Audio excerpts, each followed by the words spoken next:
Vous êtes toujours dans votre émission, vous êtes formidable. On a retrouvé Aurélie Lamy, c'est notre préparatrice cérébrale. Elle s'occupe des sportifs de haut niveau. On a la chance d'avoir sa science sur le plateau. Elle nous explique plein de choses. On parle de la curiosité aujourd'hui. C'est moi qui ai de la chance d'abord. D'abord de rencontrer à chaque fois les super invités. Et puis d'avoir l'opportunité de travailler à vos côtés. On se congratule, mais on est content d'être ensemble. Ouais, super content. Alors, on a une super équipe, je tiens à le dire en plus. La curiosité, forcément, je me suis dit, d'abord c'est un sujet passionnant, et puis je me suis dit que c'était quand même, ça allait de pair avec plein de choses, notamment la pédagogie. Je vais essayer de vous donner quelques clés, vous expliquer un peu, c'est quoi la curiosité, comment elle fonctionne dans notre cerveau, qu'est-ce que ça engendre, et puis voilà, ça nous donne des indices un peu sur comment aiguiser la curiosité, notamment quand on est professeur, qu'on doit transmettre, c'est quand même un vrai challenge. On va comprendre pourquoi c'est un challenge, en tout cas j'espère, c'est la mission de cette chronique. Au point de départ, le point de départ de la curiosité, c'est quoi? C'est, en fait, on a une information qui est incomplète. La curiosité, c'est toujours, il y a une bribe de connu et de familier, mais il y a un espace vide derrière que je ne maîtrise pas. Le challenge, ça va être de dire, est-ce que je saute par-dessus cette barrière pour aller découvrir cet espace inconnu ou pas? Une fois qu'on a, et on va voir pourquoi on fait ce choix-là, comment on le fait.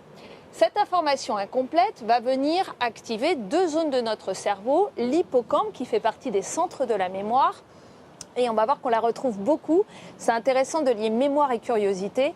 Le cortex singulaire antérieur qui, lui, est une partie du cerveau qui va s'assurer qui va toujours être à l'affût des incohérences.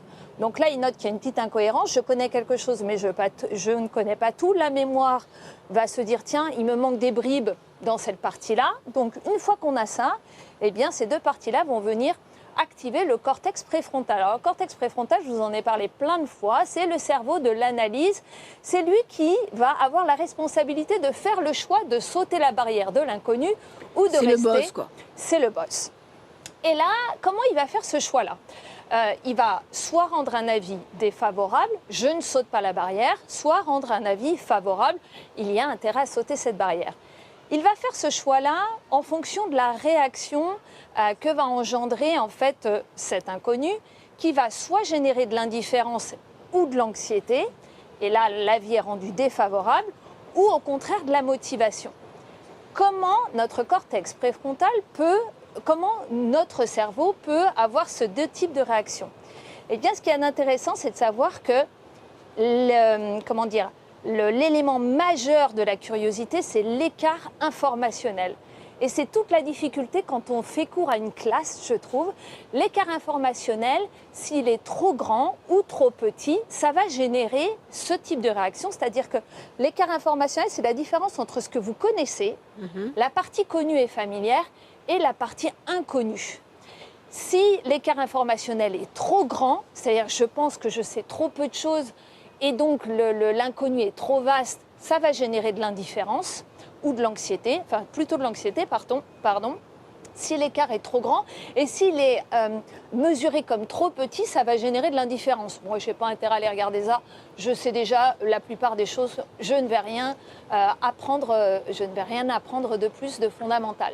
D'où l'importance d'un bon cours pour susciter la curiosité. C'est ça, et avoir les bonnes questions, la bonne situation de départ qui va faire que l'étincelle va arriver. Ce qui veut dire qu'être professeur, je voudrais quand même louer cette profession, c'est quand même avoir cette qualité d'avoir une trentaine d'élèves en face de soi, tous différents, et d'être capable de réduire cet écart informationnel, s'adapter en permanence, changer son discours pour pouvoir capter un maximum d'élèves et leur dire « vous pouvez sauter cette barrière-là, il y a intérêt à aller voir de l'autre côté pour aller chercher l'inconnu ».